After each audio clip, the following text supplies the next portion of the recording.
Persidangan Dewan Rakyat isu pendidikan keusahawanan luar bandar antara yang dibangkitkan pagi tadi. Selain itu, turut dibangkitkan ialah penutupan beberapa syarikat pelaburan asing di Malaysia. Untuk perkembangan lanjut, kita bersama Hafizi Rosli langsung dari Parlimen. Silakan. Kerajaan akan mengkaji semula keberkesanan serta hala tuju program Wan Bestarinet bagi menilai semula keperluan jalur lebar di sekolah-sekolah seluruh negara pada masa akan datang. Menteri Pendidikan Dr. Mazli Malik memaklumkan Dewan Rakyat, kajian dilakukan menerusi pihak ketiga yang dibarisi pakar dalam bidang berkenaan. Untuk makluman yang berhormat, sebarang pertukaran terhadap pembekalan internet ke seluruh sekolah yang dibekalkan oleh Wan Bestarinet hanya akan boleh dilakukan selepas tamatnya kontrak yang dimeterai antara Wan Bestarinet dengan KPM melalui kerajaan dahulu yang mana akan berakhir pada Jun 2019 nanti. Walau bagaimanapun, sama ada hendak ditukarkan ataupun dikekalkan adalah bergantung kepada keputusan kajian jawatankuasa yang saya telah sebutkan tadi. Kita telah mendapat laporan awal daripada MIMOS yang akan dibawa kepada jawatankuasa yang sedang melakukan kajian mereka ini yang akan berakhir pada Januari. Pada Januari mereka akan bentangkan kepada pihak Kementerian Pendidikan dan kita akan membuat keputusan. Tambah beliau, kajian program itu dimulakan Pusat Penyelidikan dan Pembangunan Teknologi Maklumat dan Komunikasi MIMOS dan dilengkapkan jawatankuasa pihak ketiga sebelum laporan akhir dibentangkan kepada kementerian pada Januari depan. Hasil kajian keberkesanannya akan digunakan untuk menghasilkan pelan pelaksanaan persekitaran pengajaran dan pembelajaran sesuai dengan abad ke-21 yang lebih inovatif, cekap serta berkesan.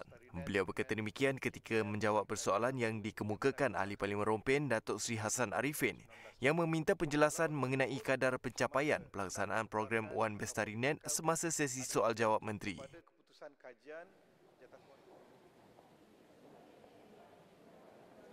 Program keusahawanan luar bandar yang berteraskan teknologi dan inovasi akan sentiasa dipergiat dalam usaha memperkasa dan mewujudkan sumber pendapatan alternatif khususnya kepada usahawan Bumiputera. Menurut Timbalan Menteri Pembangunan Luar Bandar R.C. Varasa, pihaknya komited menambah baik program sedia ada yang turut disokong pelaksanaan program baru yang akan direalisasikan dalam tempoh 5 tahun untuk manfaat masyarakat luar bandar. Program sedia ada yang masih diteruskan pada masa sekarang adalah seperti Desa Mall Online, Rural Business Challenge, skim pembiayaan usahawan tekno dan program Advanced Technology Entrepreneur Development atau ADAPT dengan izin. Manakala program projek baharu yang akan direalisasikan dalam tempoh 5 tahun akan datang adalah termasuk program Waste to Wealth, program usahawan pertanian berteknologi tinggi, Icon Technology, dan inovasi serta program usahawan teknikal. Beliau menjawab pertanyaan Ahli Parlimen Jerantut Datuk Ahmad Nazlan Idris yang bertanyakan pelan kementerian dalam membangunkan usahawan tekno dan inovasi Bumiputera luar bandar di Dewan Rakyat siang tadi. Menurut R.C. Varasa, pihaknya juga merangka satu program utama iaitu Expo Inovasi dan Keusahawanan Desa yang berjaya menarik penyertaan lebih 300 usahawan dari pelbagai kluster perniagaan. Pelaksanaan strategi ini akan melihat kepada penambahbaikan.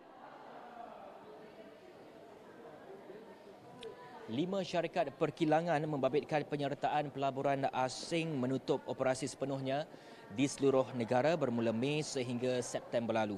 Dan menurut Timbalan Menteri Perdagangan Antarabangsa dan Industri Ong Kian Ming, kelima syarikat itu membabitkan pelaburan keseluruhan bernilai 308.7 juta ringgit.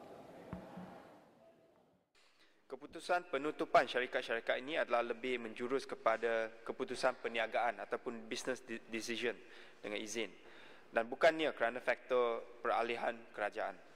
Antara faktor yang menyebabkan pelabur asing menarik keluar pelaburan mereka dari Malaysia termasuk nombor 1, penguncupan ekonomi global, ketidaktentuan pasaran berikutan penurunan dalam permintaan dan jualan, peningkatan kos operasi serta ketiadaan permintaan produk. Beliau menjawab persoalan oleh Ahli Parlimen Tanah Merah Datuk Seri Ikmal Hisham Abdul Aziz yang bertanyakan mengenai jumlah pelabur asing yang menarik keluar pelaburan mereka di negara ini sejak 10 Mei lalu.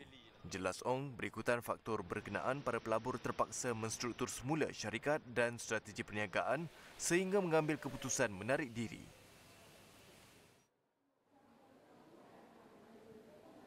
Baik, sekian saja laporan dari Dewan Rakyat. Saya Hafiz Rosli, teruskan bersama Intan Izrina untuk perkembangan selanjutnya. Silakan.